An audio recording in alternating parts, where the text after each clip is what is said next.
भारतीय राष्ट्रीय कांग्रेस के मीडिया प्रभारी रणदीप सिंह सुरजेवाला ने कहा कि चीनी सेना द्वारा लद्दाख में 3 स्थानों पर अप्रैल-मई 2020 के बाद भारतीय सीमा में की गई घुसपैठ की खबरों ने पूरे देश में गंभीर चिंता व व्यग्रता पैदा कर दी। पर सीमा में घुसपैठ के तथाकथित चीनी दुस्साहस पर मोदी सरकार ने मौन साध लिया।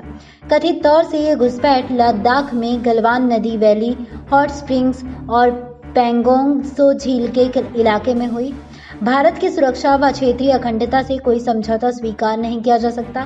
खबरों की माने तो चीनी सेना के हजारों सैनिकों ने गलवान वैली और पैंगोंग त्सो लेक एरिया यानी कि लद्दाख में घुसपैठ कर हमारी भूभागीय अखंडता पर अतिक्रमण का दुस्साहस किया है। पिछले 5 दशकों में वास्तविक नियंत्रण रेखा पर एक भी दुर्घटना या हमारे सैनिक की शहादत भारत चीन सीमा पर नहीं हुई है। गहरी चिंता व स्तब्ध करने वाली बात है कि सभी समाचार चैनलों या समाचार पत्रों ने चीनी सेना द्वारा भारतीय सेना के एक अधिकारी और 2 सैनिकों के मारे जाने की पूरी तरह से अप्रत्याशित और अस्वीकार्य खबरें दी हैं।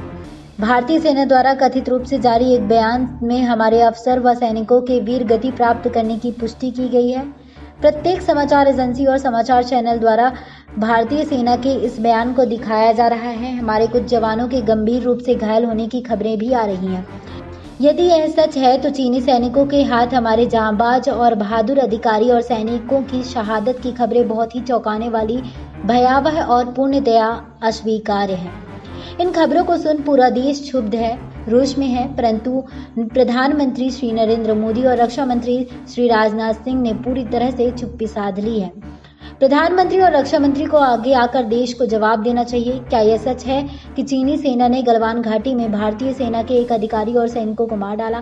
क्या यह सही है कि अन्य भारतीय सैनिक भी इस हमले में गंभीर रूप से घायल हुए हैं? यदि हाँ, तो पीएम मोदी और रक्षा मंत्री पूरी तरह चुप्पी क्यों साधे हुए हैं? भारतीय सेना के कथित बयान के अनुसार हमारी सेना के उच्च अधिकारी और सैनिक उस समय शहीद हुए थे जब डी-एस्केलेशन की प्रक्रिया गलवान घाटी में चल रही थी।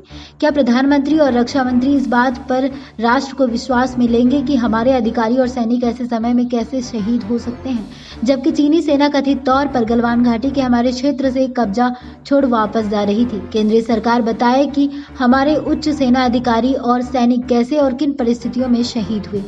बता दें आपको कि कांग्रेस पार्टी का ये मानना है कि पूरा देश भारत की राष्ट्रीय सुरक्षा और भूभागीय अखंडता की रक्षा के लिए एकजुट है, पर मोदी सरकार को ये याद रखना होगा कि संसदीय प्रणाली में शासकों की गोपनीयता या चुप्पी का कोई स्थान नहीं है।